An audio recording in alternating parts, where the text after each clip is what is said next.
নমস্কার বন্ধুরা, কেমন আছো তোমরা সবাই? আমার নতুন একটা ভিডিওতে সবাইকে অনেক অনেক স্বাগত জানাই। আর আজকে হলো শুক্রবার, ভ্যালেন্টাইন্স ডে। সো আজকে একটু স্পেশাল মেনু কিছু বানাতে হতো দুপুরবেলা, কিন্তু কিছু কারণবশত হয়নি, কারণ আমার শরীরটা একটু খারাপ ছিল তাই জন্য। আর সেই কারণেই ভাবলাম যে রাতে কিছু যদি ভালো বানানো যায়, তো তাই জন্যই আমরা আয়োজন করছি এখন ফ্রাইড রাইস আর চিকেন কষা করার। আর পুপু যেহেতু সন্ধেবেলা খুবই কান্নাকাটি করে, একদমই থাকতে চায় না, তাই জন্য এখন থেকেই, মানে এখন ঘুরতে বাজে 4টে, তো এই 4টে থেকেই প্রিপারেশন শুরু হয়ে গিয়েছে। বরমশাই হচ্ছে ওর কাছাকাছি বসে সব কাটাকুটিগুলো করে দিচ্ছে, কারণ ও যদি দেখতে না পায় দুজনকে তাহলে খুব কান্না করবে আর কিছুই করা যাবে না, তাই জন্যই ওর সামনে বসেই সব কাজ করা হচ্ছে। এখন তো এরকম হয়ে গেছে, এটাই ডাইনিং হয়ে গেছে, এটাই রান্নাঘরের মতো বলতে পারো, কারণ রাতে হচ্ছে খাওয়া দাওয়াটা এখানেই করা হয় ওর সামনে, না হলেও কাঁদবে। শুধু দুপুরটা সক্রি থাকে বলে ওটা বাইরে খাওয়া হয়, ডাইনিংয়ে খাওয়া হয়। তো তোমরা পুরো ভিডিওটা দেখতে থাকো আর সঙ্গে থাকো।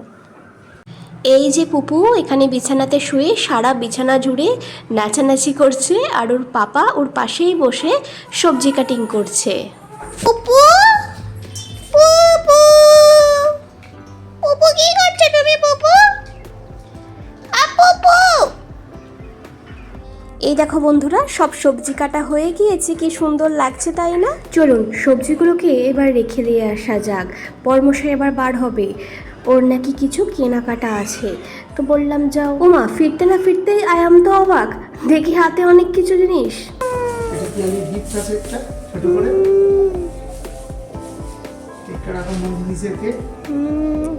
আর এই দেখো বন্ধুরা, রান্নাঘরের কি অবস্থা, চারিদিকটা এটা সেটা পড়ি একেবারে একাকার কাণ্ড হয়ে আছে। আর ওদিকে পুপু কান্না করছিল বলে ওকে বাইরে শোয়ানো হয়েছে। আর এই যে চিকেনটাও রেডি করছে এখন, আর ওদিকে রাইসের জন্য ভাতটাও বসিয়ে দিয়েছি। দুদিকে না করলে 10টার মতো কমপ্লিট করতে পারবো না। আর বাপের বাড়ি থেকে আসার পর থেকে পুপু এতটাই কান্না করছে যে দুপুরবেলাও 3টের সময় ভাত খাচ্ছি, শরীরও তাতে খারাপ হয়ে যাচ্ছে। তাই আজকে ঠিক করেছি যে 10টার মধ্যে কমপ্লিট করব, অন্তত ডিনারটা যেন একটু সময়ে করা যায়। আর এই ভাতটাকে এখন একটু শুকনো হতে দিচ্ছি, মানে জলটা ঝারিয়ে নেওয়ার জন্য পেপারের ওপরে মেলে দেব।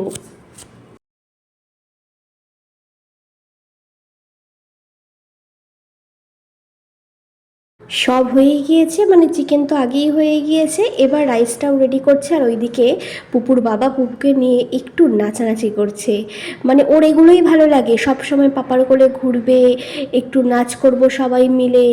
আর ওই ফসিলসের গান চলছিল, আমরাও একটু পাগলের মতো নাচছিলাম, বেশ মজা লাগছিল। মাঝে মাঝে এগুলো এই জীবনে অনেকটা আনন্দ এনে দেয়। বর্মশাই ভ্যালেন্টাইন্স ডে স্পেশাল একটা ছোট্ট কিউট কেক এনেছিল, ওটাই এখন কাটবো।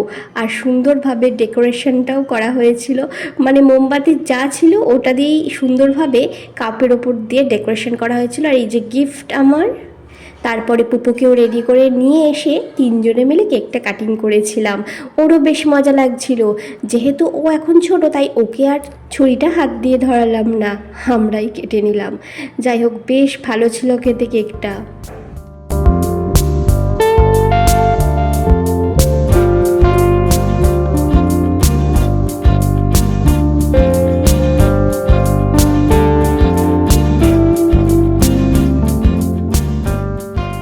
এইবার গিফটটা আনবক্সিং করার সময় চলে এসেছে। অনেকক্ষণ থেকে পেটের ভেতরে কেমন একটা করছিল, কি আছে জানার জন্য। অনেকগুলোকে গেস করে বললামও, কিন্তু ঠিকঠাক হলো না। অবশেষে দেখলাম যে একটা সুন্দর আর্টিফিশিয়াল ফুলের গাছ, আর যেটা আমার অনেক সুন্দর লেগেছিল। একবার বিশালে গিয়ে আমি ওকে বলেছিলাম যে এরকম একটা গাছ আমার খুব ভালো লাগে নেয়ার জন্য, তখন নেওয়া হয়নি, এখন নেওয়া হলো। আর এই যে ডিনারে ছিল এই ফ্রাইড রাইস, চিকেন কষা, স্যালাড ছিল, মিষ্টি ছিল আর চাটনি ছিল। কিন্তু পুপু এতটাই কাঁদছিল যে শেষমেশ বেডরুমে গিয়েই ডিনারটা সারতে হলো। যাই হোক, ভিডিওটা ভালো লাগলে লাইক, কমেন্ট, সাবস্ক্রাইব।